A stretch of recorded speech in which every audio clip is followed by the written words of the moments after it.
Hello বন্ধুরা, আজকের নতুন মেনু চিকেন কোরমা। তো আমি এখানে 1 কেজির মতো চিকেন নিয়ে নিয়েছি। তার মধ্যে আমি ফেটানো দই নেব। ফেটানো দইটার পরিমাণ হচ্ছে 100 গ্রামের মতো নিয়েছি আমি এখানে। দইটা ফেটিয়ে নিয়ে ওটা মাংসের মধ্যে দিয়ে দিয়েছি এবং স্বাদ মতো একটু নুন নিয়ে ওটাকে ভালো করে মিক্স করে নেব। করে মিনিমাম আধা ঘন্টার মতো আমি রেস্টে রাখবো। আপনারা চাইলে আরও বেশি টাইম পর্যন্ত রেস্টে রাখতে পারেন, তাতে জিনিসটা ভালো হয়।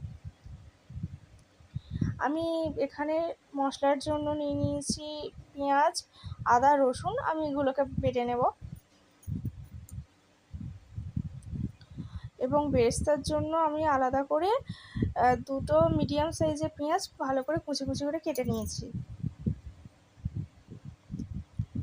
আর আমাদের শুকনো উপকরণ লাগছে কাশ্মীরি লঙ্কা, একটি চিকেন মশলা, একটু নুন, একটু চিনি, কিছুটা গরম মশলা আর কিছুটা রেড চিলি পাউডার। এবার আমি কড়াইতে এখন তেল দিয়ে দিয়েছি। এবার সেই তেলের মধ্যে পেঁয়াজের কুচিগুলো সব দিয়ে দেবো বেরেস্তা ভাজার জন্য। বেশ ভালো লাল লাল করে পেঁয়াজগুলো ভেজে নেব যতক্ষণ না বেরেস্তাটা তৈরি হচ্ছে।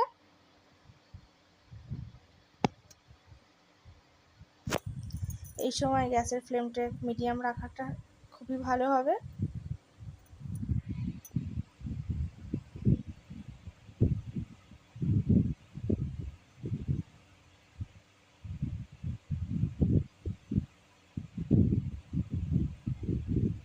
এখানে আমার পেঁয়াজটা মোটামুটি ভাজা হয়ে গেছে। আমি এবার এটাকে তুলে রেখে দেব একটি পাত্রের মধ্যে।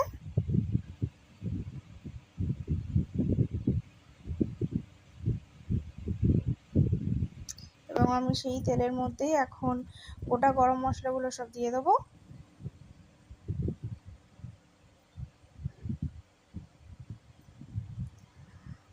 আর যতক্ষণ না একটা সাদা সুগন্ধ আসছে ততক্ষণ একটা নাড়বো।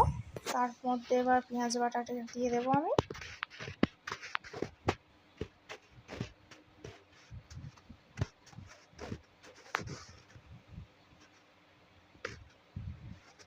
পেঁয়াজটা ভালোভাবে নাড়াচাড়া করে ভেজে নেব। একটু লালচে লালচে মতো হয়ে আসলে ওর মধ্যে আদা রসুনের পেস্টটা দিয়ে দেবো আমি।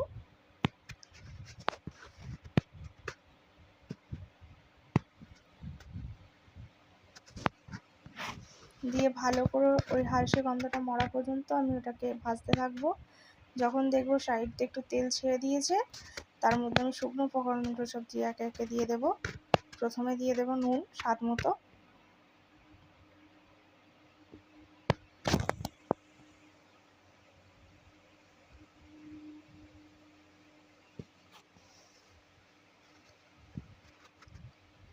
এরপর একে একে রেড চিলি পাউডার আর কাশ্মীরি লঙ্কার গুঁড়োটা আমি দিয়ে দেবো এর মধ্যে।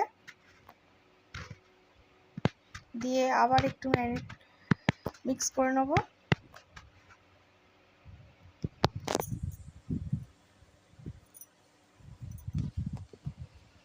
রেড চিলি পাউডারটা দেওয়ার কারণ হচ্ছে ভালো রং হবে।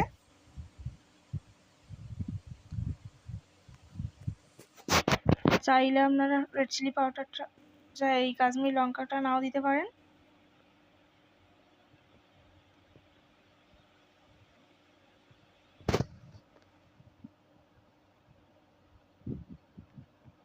দেখুন বন্ধুরা, আমার এখানে মশলাটা কষানো হয়ে গেছে।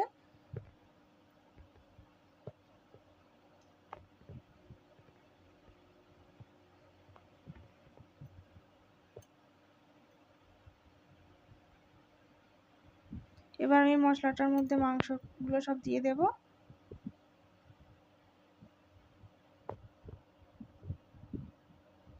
মাংস দেওয়ার পর ভালোভাবে নাড়বো। নাড়াচাড়া করে মশলাটা কষিয়ে নেবো মাংসের সঙ্গে।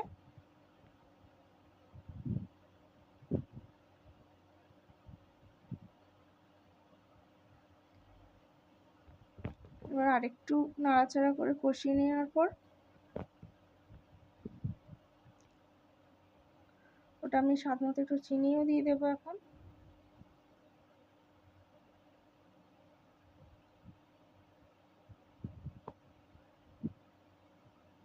আবারও ভালো করে চিনিটা মাংসের সঙ্গে মিক্স করে নেব।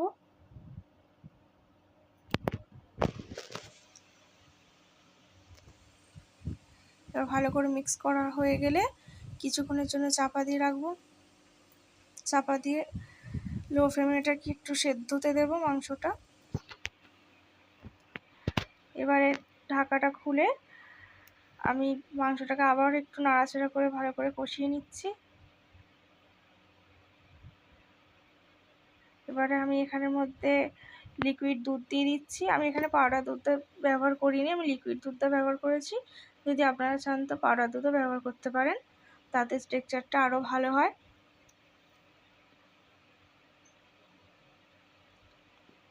দিয়ে ভালো করে আমি নাড়াচাড়া করে নেব এবং এর ওপরে আগে থেকে ভেজে রাখা যে পেঁয়াজের বেরেস্তাটা ছিল ওই বেরেস্তাটা এবার দিয়ে দেবো একে একে পুরোটাই।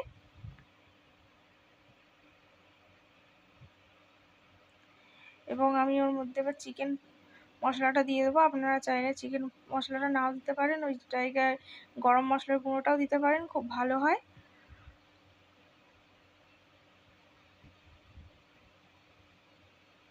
দেখলেন তো বন্ধুরা, কি সহজেই রান্নাটা হয়ে গেল।